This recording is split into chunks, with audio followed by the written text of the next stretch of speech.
Aaron Katursky with us here tonight. Aaron, thank you. Now to the horror on the streets of Boston tonight. Several pedestrians have been hit by an out-of-control truck jumping the curb, hitting those pedestrians, and then smashing into a restaurant. Here's Trevor Ault. I hope he's still alive, though. Tonight, a terrifying scene in downtown Boston. The truck is rolled over. There's a lot of people injured on the ground. This box truck plowing into pedestrians just before 1 this afternoon in the Chinatown neighborhood. Barreling through multiple power poles, crashing into a restaurant, landing on its side. The cab wrapped around the light pole, the restaurant's window shattered. Chris Sullivan was out getting lunch. We thought, well, maybe a bike crossed in front of him or something. I don't know. It looks like, we weren't really sure, but I just walked through there literally 10 seconds before it happened. This surveillance video showing the Penske rental truck begin to veer onto the sidewalk. This easily could have been a far worse circumstance given the time of day and how many people tend to be in this area at the time. David, so far officials say they don't believe this was suspicious or intentional. They're investigating whether the driver may have had a medical emergency. David. Trevor Ault with us as well. Thank you, Trevor. We turn now to the U.S. economy tonight. President Trump set to escalate his trade war tomorrow, imposing massive new tariffs on America's trading partners around the world this week. Economists say this will likely hike prices right here in the U.S.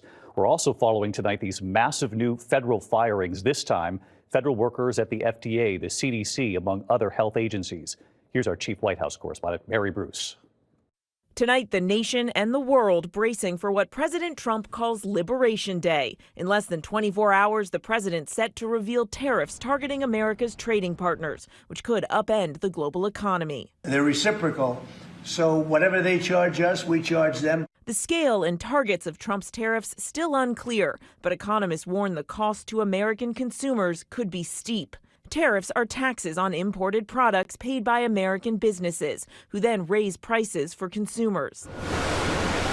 The president says his goal is to bring manufacturing back to the U.S. Today, the White House telling Americans to trust him. You should trust what this president did for you in his first term. He effectively utilized tariffs while driving down inflation. The president acknowledges Americans could feel some short-term pain. The big question, how long will it last? Experts caution it will take years to shift manufacturing to the U.S. In the meantime, prices could skyrocket on everything from electronics and apparel to cars and groceries. In Evanston, Illinois, shoppers like Carla Hayden are worried. Canned goods might go up because of the tin, all these prices, and they're just going to be rolled right into the consumer's pocketbook. But others like Jim say the president's policies deserve a chance. Is it going to work?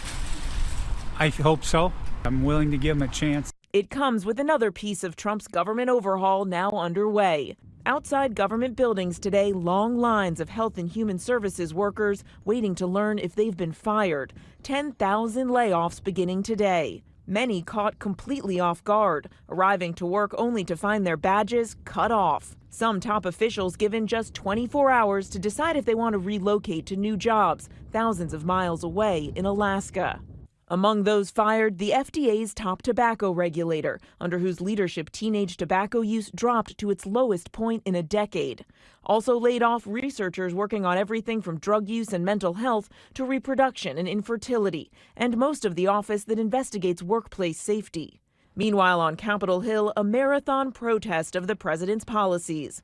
A new poll from the Associated Press shows 58% of Americans disapprove of his handling of the nation's economy, with 40% approving. The senator from New Jersey. Democratic Senator Cory Booker of New Jersey taking to the Senate floor for over 20 hours, speaking out against the Trump administration and what he calls a nation in crisis.